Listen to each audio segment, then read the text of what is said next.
Hello, super friends! If you're a super fan like me, you've already seen the new Spider-Man movie twice. But let's not talk about how much money I spend on movie tickets each year. It's a lot. If not, this video doesn't contain any spoilers for the new movie Far From Home, so you should be safe. This week, I want to talk about our friendly neighborhood Spider-Man. We can argue all day and night about which superhero is the coolest, or the best, or the strongest, but I think that there's one thing that everyone can agree on, and it's that Spider-Man is America's superhero sweetheart. It's impossible to say that Spider-Man isn't popular. In fact, fiscally speaking, Spider-Man is the most popular superhero in the world, by a fair margin. Within the past 20 years, we've seen 3 completely different live-action Spider-Man blockbuster movie series hit the box offices. These include the most recent iteration with the utterly adorable Tom Holland, and the quirky yet short-lived version with Andrew Garfield, and the iconic Tobey Maguire version that launched us into the 21st century. Besides these movies, which include 8 solo films so far, there have been countless other versions of Spider-Man in animated television shows and movies, including the mind-blowing and genre-altering Into the Spider-Verse. 5 stars, way recommended, best movie I've seen in a long time. You can't go anywhere these days without seeing your friendly neighborhood Spider-Man. That brings us to our question today.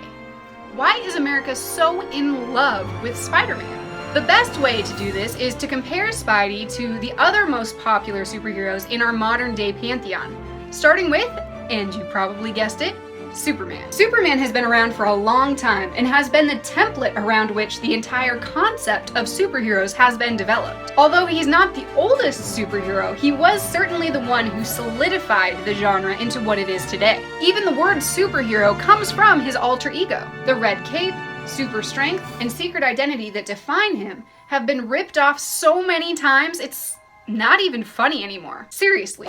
Did you know that the creators of Shazam, formerly known as Captain Marvel, were actually sued and indicted on copyright infringement for ripping off the Man of Steel? Later, DC acquired the rights for the ripoff, and now both characters are part of their collection.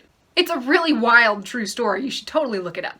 Superman is known the world over, on par with Coca-Cola and Mickey Mouse, and he will continue to dominate the genre for generations to come. However, I've heard from more than a few people who actively dislike this character. They say that Big Blue is too much of a goody two-shoes, too Midwest corny, and too overpowered to make for a truly compelling story. Okay, so he's definitely way overpowered. There's no arguing that. But when comparing Superman and Spider-Man, we see both of these characters have pure, grounded hearts.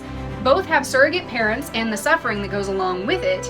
Both have powers that impact their ordinary lives, which they feel the need to hide from the world to protect themselves and their loved ones. Heck, both even work in news media. But while they share these defining characteristics and more, including their color schemes, Spider-Man always seems to garner a higher level of universal affection than the Boy Scout of the Justice League. Why is that? In my opinion, it's the nuanced, flawed innocence of Peter Parker that makes him so relatable, and therefore so popular with the American public. While Superman is generally portrayed as having an unquestionable and incorruptible internal moral compass, Spider-Man is dopey, dorky, witty, and always learning what it means to be a good superhero, and a good person. It's this youthful naivete that makes audiences feel sympathetic for Peter, and makes us want to cheer for him all the more when he learns and grows and gets better. We see him struggle with his career and a ridiculous boss. We see him panic about asking out the girl he likes. Stan Lee is reported to have said that the reason Spidey has a full face mask is so that the bad guys can't see when he's afraid.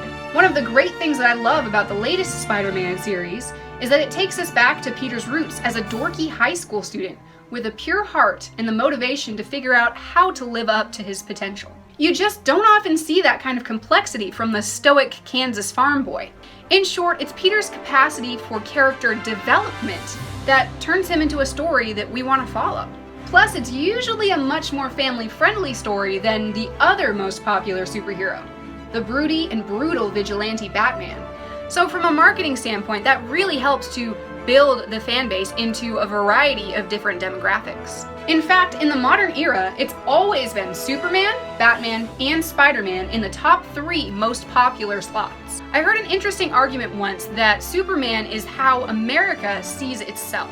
Homegrown, grounded, and inherently good, but someone you don't want to get on the bad side of. Batman, on the other hand, is how the world sees us. Stupidly wealthy, into capitalism and big business, and willing to get our hands a little dirty in order to serve our perception of justice to others. In my opinion, that makes Spider-Man the perfect middle ground between these two characters, and the most realistic embodiment of the American spirit. We might not always know what's best, and we might mess up sometimes, but in the end, all we want is to protect and serve our little neighborhood, and in turn, make the world a better place. You no doubt have your own opinions about these 3 superheroes, and your favorite superhero might not even have made this list. I know mine didn't. You can even write down in the comments which one is your favorite, or which one you think is the actual most popular superhero in the world. But I'll tell you one thing for sure. Everybody loves Spider-Man.